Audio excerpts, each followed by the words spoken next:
দেশের তীব্র গ্যাস সংকট মোকাবিলায় দেশীয় জ্বালানির উৎস অনুসন্ধানে কাজ করছে সরকার। এ লক্ষ্যে 2023-24 সময়কালের মধ্যে সরকার 46টি কূপ অনুসন্ধান, উন্নয়ন ও ওয়ার্কওভার কূপ খননের পরিকল্পনা গ্রহণ করেছে।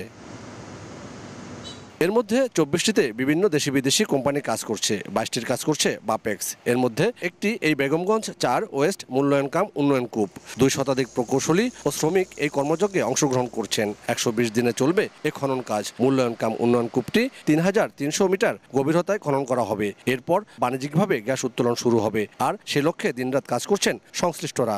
প্রকল্পের আওতায় 3টি খনন কূপ ছিল, তার ভিতরে 2টা কূপ ইতিমধ্যে খনন হয়ে গেছে, এটা 3য় নম্বর কূপ। প্রতিদিন কমপক্ষে 10 মিলিয়ন ঘনফুট গ্যাস উত্তোলন করা সম্ভব হবে বলে জানায় বাপেক্স।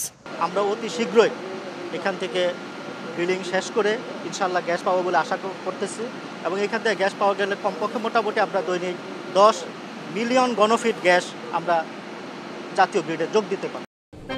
আনলিমিটেড লাইফ চলুক গ্রামীণ ফোনের মান্থলি প্ল্যানে, এক প্ল্যানে 1 মাস। 96 কোটি টাকা ব্যয়ে চলমান এই প্রকল্পে 2.5 শতাধিক মানুষ কাজ করছেন। স্থানীয়দের দাবি, এ সকল গ্যাস জাতীয় চাহিদা মেটানোর পাশাপাশি তারাও যেন জ্বালানোর সুযোগ সুবিধা পায়। আতিয়ার সজন, সময় সংবাদ, নোয়াখালী।